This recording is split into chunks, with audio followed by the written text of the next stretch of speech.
We got some breaking Chicago Bulls news as they have just signed a former lottery pick from the 2021 NBA draft, that being Josh Primo. So we'll dive into Josh Primo. What do I think about his game? And then also we got to talk about off the court because he does have some serious allegations next to his name. So I want to get you guys the full story around Primo so you guys aren't missing a thing.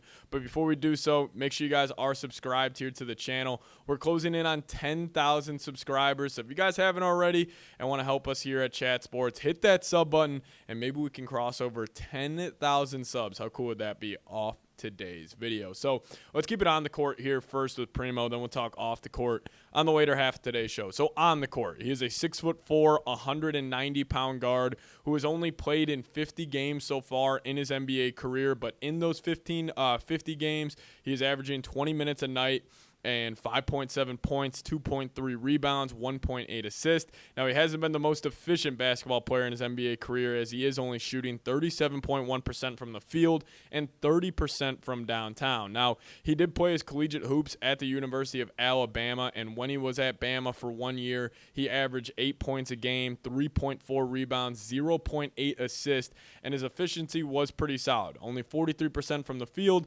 and 38% from downtown, and obviously efficiency in the college game is just a little lower with the natural style that they play at the collegiate level, but I'll take 38% from downtown and 43% from the field. Now, more takeaways I had from just watching a couple of his highlights and watching a couple of his games before I got on here is he does have a very smooth jumper. Like, it's all one motion. He's got very good form. He gets to that same release point at the top of his jumper every single time. So even though he hasn't been a good three-point shooter in the league just yet, only 30%, I think he can be a 35, 36, 37% guy from downtown. Now, you know, he was projected to be a great athlete coming out of Bama. I thought he was just a good athlete so far in the league. Now, he can get to the rim. He can be very explosive in transition, but by no means is he a great athlete. Like, he's not a guy where he looks like a great athlete next to other great athletes. He's just a very good athlete. Nothing, you know, special there, but he's got a really physical frame, which I like.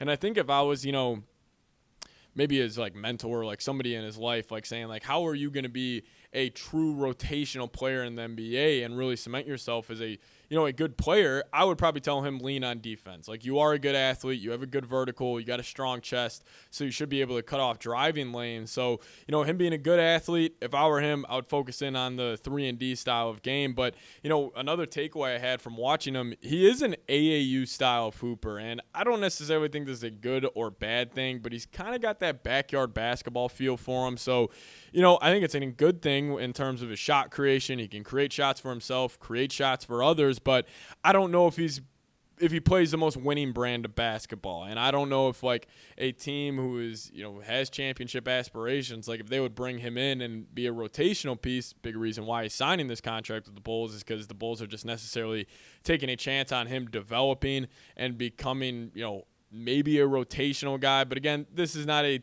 signing where I think it's going to bump somebody off this 15-man roster. I think he's going to be in the G League a lot this season, but, you know, he is a guy that, you know, could potentially develop into something solid here. He was a former lottery pick, so I like all that side for him. But if you guys want to show Josh Primo some love, welcome him to Chicago. Type his initials in the comment section. Type a JP, because I'm assuming, you know, a family member or one of his friends will come across today's show. So if you guys want to show him some support down below in the comment section, type a JP down below. Now, I do have to talk about the off-the-court issues going on with Primo. So I'll set the scene here. So a former psychologist of the San Antonio Spurs sued the team and their former player, Primo. She alleges that the team ignored her repeated reports of incident exposures before he was released by the Spurs a while ago. The team psychologist, her name was Dr. Hillary Cawthon, says Primo, a former first-round pick, exposed himself to her on 9 different occasions. She said the first incident was in December 2021. This occurred during a psychological session and was reported to the team the following month. Now, this is where it gets sticky. The team never really did anything about the incident when it was first reported, and then it ended up happening 8 other times. So, you know, obviously feel bad for the team psychologist. That is terrible. what she went through. But the lawsuit filed in Bexar County, Texas, alleges the Spurs failed to respond to Cawthon's complaint. She is being represented by attorney Tony Busby, who also handled the recent allegations of sexual assault against Cleveland Browns quarterback Deshaun Watson. So, different situations, but they fall in the same bucket in terms of a athlete exposing themselves to somebody they should not be. But, the Spurs, they did ignore her complaints here. This is more from the article saying, rather than act on Dr. Cawthon's reports, the Spurs ignored her comments, hoping the organization could ignore and then cover up Primo's actions. The lawsuit says the Spurs organization was willing to sacrifice Dr. Cawthon to keep what they have hoped one day to be a star player. Followed on to say, once Primo's conduct entered the public sphere, the Spurs were forced to act and release Primo. The Spurs' recent actions with regard to Primo are too little, too late. The Spurs' public statement about Primo's departure is a complete farce. The Spurs' conduct sends a strong message that they, like in many other sports organizations, are willing to tolerate aberrant conduct on the part of the athletes and sacrifice loyal employees so long as the athlete is successful on the court. Primo also gave a statement on the allegation saying he is seeking help to deal with previous trauma I suffered and will now take this time to focus on my mental health and treatment fully. So, obviously not a, good look for Primo. I'm hoping he's able to, work through this and, hopefully develop into a good player here in the NBA. But really, thoughts, prayers, and, condolences do go out to Dr. Cawthon, as that is, something terrible she had to experience. But, again, I just wanted to get you guys the full picture on this situation, like really who Josh Primo is, not only as a player, but what he's had to deal with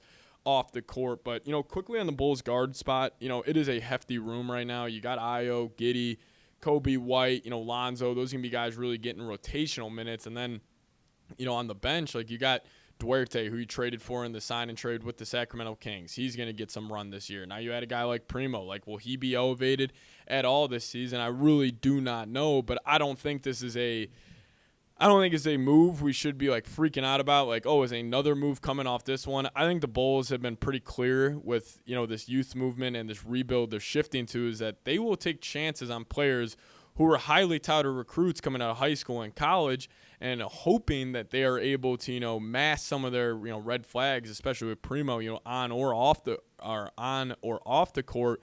They're just hoping he's able to get it done and, figure that out. But, again, just wanted to give you guys the full picture on who Josh Primo was and what he has done throughout his NBA career so far. But, again, just a camp body. He's going to go in there, compete with guys like Levine and Kobe White, and, hopefully they'll make him a better basketball player in the long run.